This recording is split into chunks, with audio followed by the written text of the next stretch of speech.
In order to keep Ozobot moving, you need to tell it which direction to move at the intersection and to move to a line end.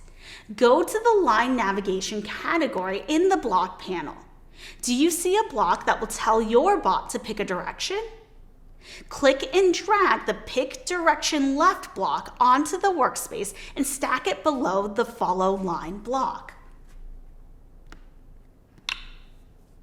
Now go back to line navigation.